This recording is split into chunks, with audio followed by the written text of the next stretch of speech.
حضرت عائشہ صدیقہ سے اب تفصیلی روایت آ رہی ہے. حضرت عائشہ فرماتی ہیں میری واری تھی، یعنی نبی علیہ السلام نے نا اپنی ازواج کی باریاں مقرر کی ہوئی تھی کہ اتنے دن یا اتنا وقت فلاں کے پاس فلاں کے پاس. فرماتی ہیں وہ میری باری والی رات تھی، حضور میرے پاس تشریف لائے تو تھوڑی دیر رکے حضور اور پھر آپ باہر تشریف لے گئے. سیدہ کچھ سوچ کر ان کے پیچھے چلی گئیں. سیدہ کچھ سوچ کر ان کے پیچھے تشریف لے گئیں کہ حضور کہاں جاتے ہیں. حضور چلتے چلتے چلتے چلتے چلتے جنت البقیع میں تشریف لے گئے. سیدہ فرماتی ہیں کہ میں نے دیکھا کہ یستغفر للمؤمنین والمؤمنات والشہداء، کہ حضور وہاں مومنین مومنات اور شہیدوں کے لیے بخشش کی دعائیں مانگ رہے ہیں.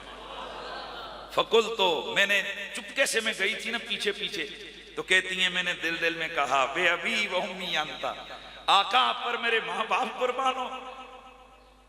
انت فی حاجت ربک، آپ اپنے رب کے کام میں لگے ہوئے، میں کیا سوچ رہی تھی پتہ نہیں. وَأَنَا فِي حَاجَةِ الدُّنْيَا فَانْصَرَفْتُ، کہ فرماتی ہیں کہ میں واپس آ گئی اور میں دوڑ کے واپس اپنے حجرے میں آئی تو مجھے سانس پھول گئی. وَلِيَ نَفْسٌ عَالِمٌ، میری سانس پھولی ہوئی تھی. پیچھے پیچھے حضور بھی تشریف لائے تو مجھے دیکھا کہ میں نے سانس میری پھولی ہوئی ہے. فرمایا عائشہ یہ سانس کیوں پھولی ہوئی ہے تیری؟ فرماتی ہیں میں نے عرض کی یا رسول اللہ میں نے سمجھا پتہ نہیں آپ کہاں تشریف لے جا رہے ہیں، آج میری باری ہے.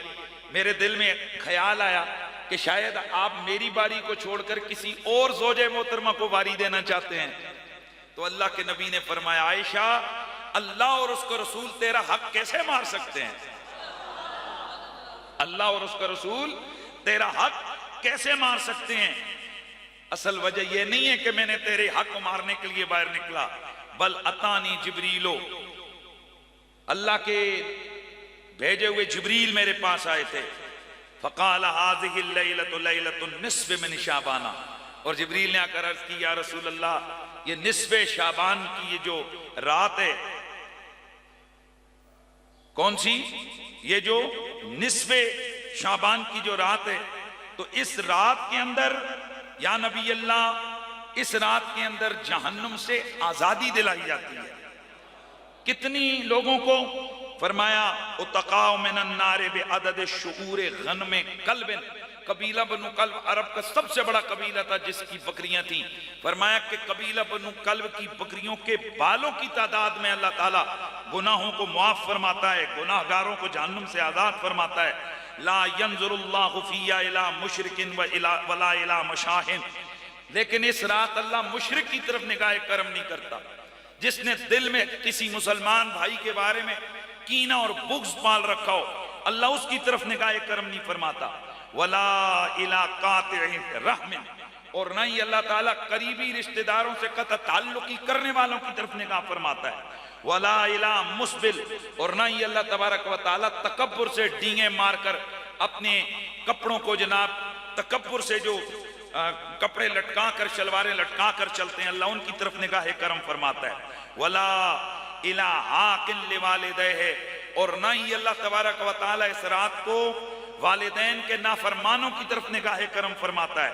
ولا الی مدمن خمر، اور نہ ہی اللہ تعالیٰ اس رات کو دائمی شرابی جو شراب پہ شراب پیتا جائے اور توبہ نہ کرے اللہ اس کی طرف نگاہ کرم نہیں فرماتا.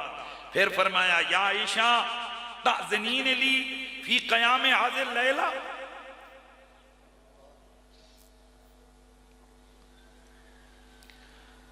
مسلمانوں ذرا سوچنا ہے اور غور سے سننا ہے اس حدیث کو.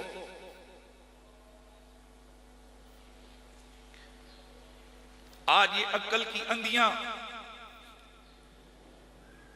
قسمت کے مارے ہوئے لڑکے اور لڑکیاں روڈوں پر نکل کر عورت کے حقوق کی بات کرتی ہیں. قربان جائیں رسول اللہ کی ذات پر، کس کو کہتے ہیں حق کی ادائیگی؟ سنیے جبریل آیا ہوا ہے اس رات کی عظمت اور اہمیت بتا رہا ہے. واری ہے حضرت عائشہ کی، اور پھر اللہ کا رسول کیا فرماتے ہیں؟ اے عائشہ تأذنین لی فی قیام هذه اللیلہ،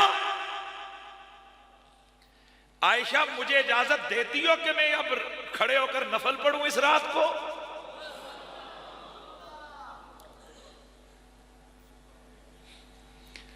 کہتے ہیں جی بیوی کے حقوق فلاں نے کیے اور فلاں نے کیے اور فلاں نے کیے، ہے کوئی کائنات میں میرے رسول سے زیادہ حق ادا کرنے والا؟ صاحبان علم و حکمت سوچئے، جبریل آ کر اس رات کی اہمیت اور فضیلت بتا رہا ہے، اور اللہ کا رسول اپنی بیوی سے عائشہ الصدیقہ سے اجازت لے رہے ہیں۔ عائشہ اجازت ہے میں نفل پڑھ لوں؟ فَقُلْتُ نَعَمْ بِأَبِي وَأُمِّي،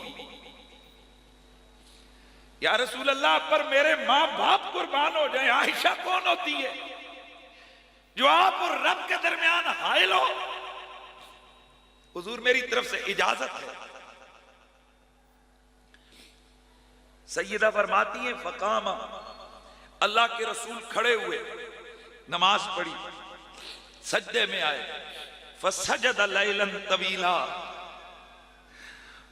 صاحبوں سوچو وہ رب کا رسول، لیغفر لک اللہ ما تقدم من ذنبک وما تأخر کا اعلان جسے سنایا جا رہا ہے، یہی نہیں کہ محبوب تو بخشا ہوا ہے، بلکہ تیرے صدقے تیرے اگلے بھی بخش دیے، تیرے پچھلے بھی بخش دیے۔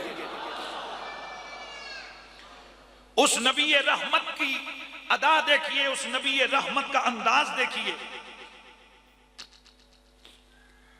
لمبا سجدہ کیا۔ سیدہ فرماتی ہیں لمبا سجدہ کیا، حتی ظننت انہ قبض، مجھے یہ گمان ہوا کہ حضور کا انتقال ہو گیا۔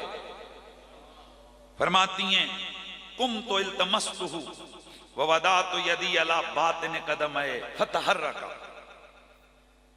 میں اٹھی اور میں نے اٹھ کر حضور کے پاؤں مبارک کو چھوا تو حضور کے پاؤں میں حرکت ہوئی، میں خوش ہو گئی، نہیں حضور حیات ہیں۔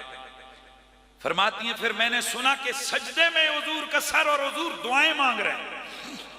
پھر آگے وہ دعا سیدہ پاک نے آگے وہ دعا جو ہے وہ روایت فرمائی، اور حضرت علا بن حارث والی روایت کے اندر ہے پھر حضور نے جب نماز سے فارغ ہوئے تو فرمایا تدرین ای لیلۃ ھذہ، عائشہ جانتی ہو یہ کون سی رات ہے؟